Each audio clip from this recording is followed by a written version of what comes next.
Imagine stepping into a museum where the walls don't just show beauty, but reveal corruption, addiction, cruelty, and greed.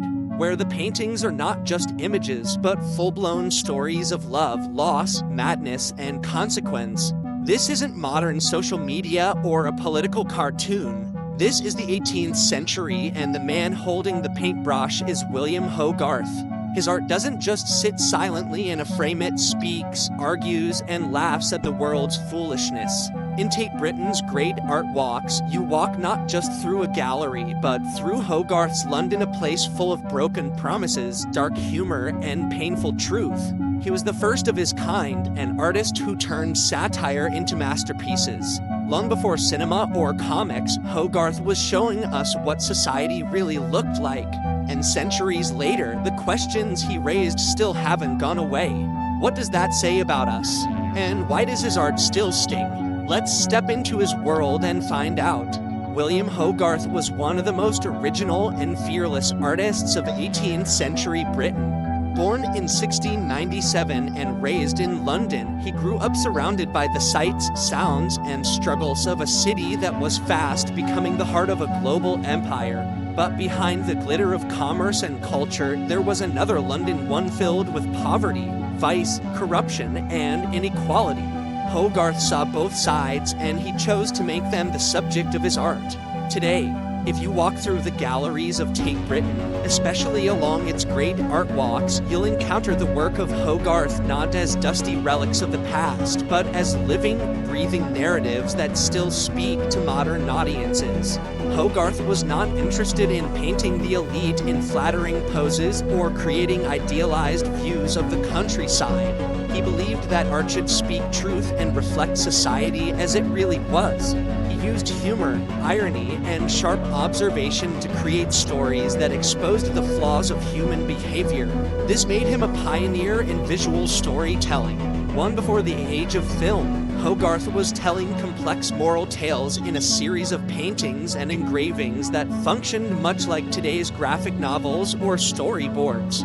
His most famous works are not single portraits or still lifes, but sequences, each one a chapter in a visual story.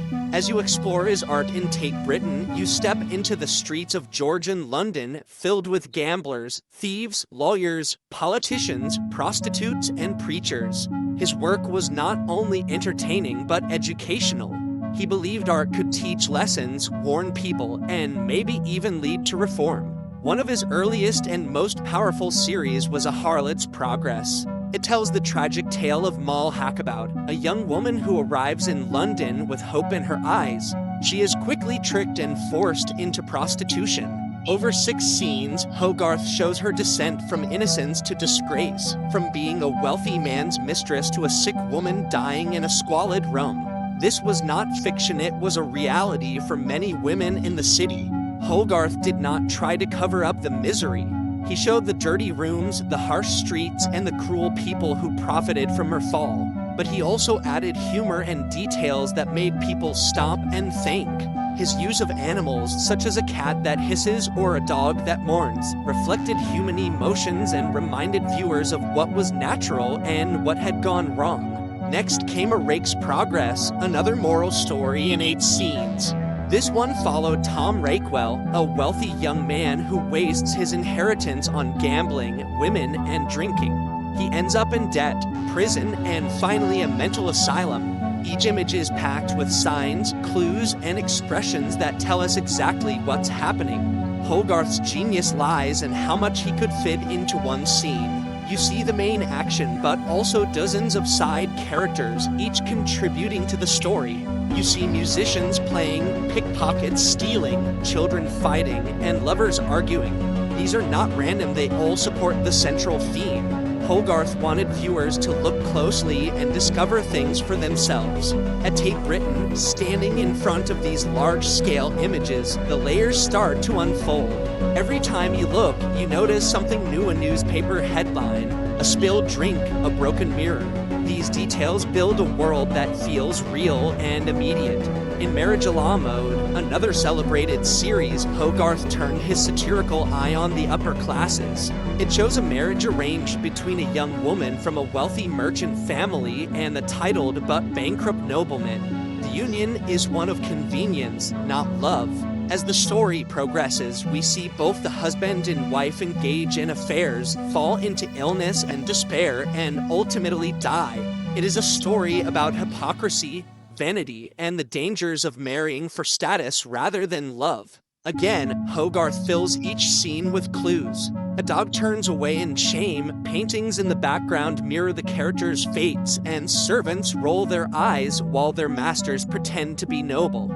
Hogarth uses satire not to simply make fun of the characters, but to show the emptiness behind their luxury. He exposes the gap between appearance and reality. Many of Hogarth's prints were engraved and sold to the public. He understood the power of mass communication. His images reached a wide audience, far beyond the walls of elite art galleries. His work influenced debates in Parliament and inspired reform movements. Gin Lane and Beer Street are two famous examples of this. In Gin Lane, Hogarth shows the horrors of addiction. A drunken woman drops her baby, people collapse in the streets. A man chews on a bone. Everything is falling apart. It is chaos and despair. On the other side, Beer Street shows a cheerful and healthy community. People are working, laughing, and drinking beer responsibly. The message is clear: gin is dangerous and destroys communities, while beer, in moderation, brings happiness. These images were part of a campaign to limit gin consumption in London, which was causing a public health crisis. Hogarth didn't only draw attention to social issues, he wanted solutions. In the 4 stages of cruelty, he tackled the problem of violence starting from childhood. The first image shows young boys torturing animals. In the next, the main character, Tom Nero, beats his horse. Then he commits murder. Finally, he is executed and his body is cut open by surgeons. It's a dark and disturbing series meant to shock. But Hogarth believed that if society ignored cruelty in childhood, it would lead to worse crimes in adulthood. He wanted to stir conscience, not just curiosity. One of the most remarkable things about Hogarth's art is how modern it feels. Though painted in the 1700s, his themes are still relevant: greed, corruption, inequality, broken systems, and personal failure. His characters feel human, not historical. They make mistakes, suffer consequences, and reflect the choices people still make today. Hogarth's works are not just paintings, they are dramas. Each one invites the viewer to read, interpret, and question. Tate Britain presents these pieces as more than just old masterpieces. They are living documents. Walking past them on the great art walks, you are not just seeing images. You are entering scenes, becoming part of the story. Tate Britain itself plays a key role in keeping Hogarth's message alive. Through its carefully curated displays, the museum creates a journey through Hogarth's world. The walls do not simply hang pictures. They guide viewers through time, thought, and emotion. The labels and room settings allow people to understand the meaning without needing prior knowledge of art history. This is true to Hogarth's own vision art that speaks to everyone. His combination of storytelling, satire, and visual symbolism connects directly with audiences, even today. Visitors laugh at the absurdity, feel the tragedy, and recognize the patterns that continue in modern life. Hogarth's influence extends beyond fine art. His work has shaped political cartoons, comic books, and social commentary. The idea that a single image can contain both humor and critique, both beauty and message, owes much to him. He was a pioneer of visual communication, a master of blending entertainment and education. He believed in moral responsibility, not through sermons, but through observation. He asked people to look around to see what was happening and to care. His paintings were calls to action, disguised as scenes of everyday life. Hogarth's personal life was as interesting as his work. He came from a modest background. His father once ended up in debtor's prison. Hogarth himself worked hard to become independent, setting up his own print business and defending artists' rights. He fought against art piracy, helped create copyright laws, and argued that artists should control their own work. This fight for artistic freedom was part of his broader belief in fairness and justice. Walking through Tate Britain and seeing his work arranged carefully and respectfully is a tribute to that belief. The museum has placed his pieces not as separate curiosities, but as part of the larger British story. The Great Art Walks invite viewers to explore not just one artist, but a whole way of seeing the world. In Hogarth's world, nothing is too small to matter. Every gesture, every background object, every dog or cracked mirror tells a story. His satire was sharp but not cruel. He wanted people to laugh, yes, but also to change. His work had teeth, but also heart. That is why it remains powerful centuries later. Whether it's the downfall of a careless rake, the sad end of a loveless marriage, or the chaos of a gin-soaked street, Hogarth painted truths that still ring true. He reminds us that art is not just decoration. It is a tool, a way to understand ourselves, to question our society, and to push for something better. William Hogarth's legacy lives on through his works in Tate Britain. As we walk past his images, we are not just walking through history. We are walking through a mirror, one that reflects not only 18th century London, but also our modern world. His genius lies in how clearly he saw human nature and how bravely he revealed it to others. That is the true gift of satire, and that is why Hogarth remains not just a great British artist, but a timeless voice of reason, wit, and wisdom. So, what remains when the paint has dried, the figures have faded into history, and the streets of Hogarth's London have changed beyond recognition? More than you might think. William Hogarth gave us more than just stories and pictures. He gave us a way to see the world differently. He held up a mirror to society, and in doing so, forced people to look at themselves. Not just the rich, or the poor, or the powerful, or the weak, but everyone. He saw the human condition for what it was: messy, flawed, funny, cruel, hopeful, and he refused to look away.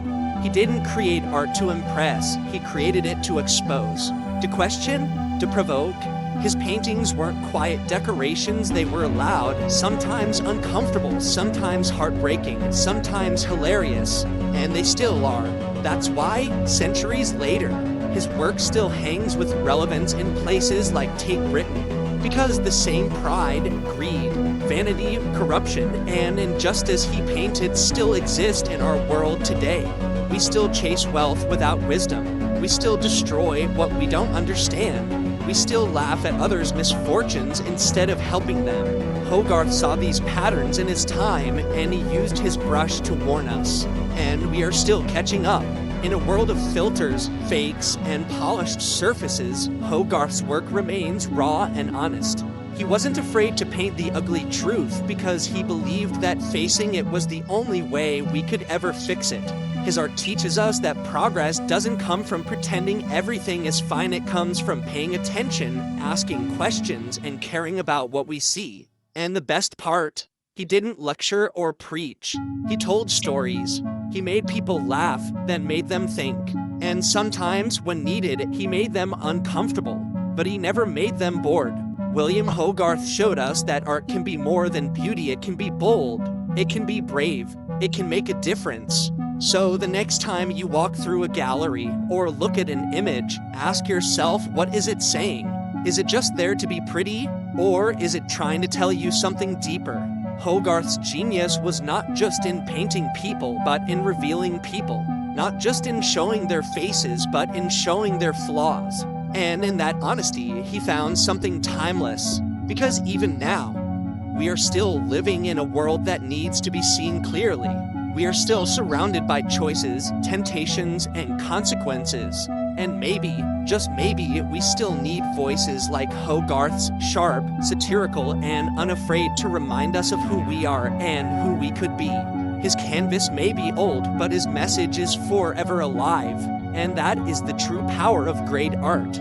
That is the legacy of William Hogarth.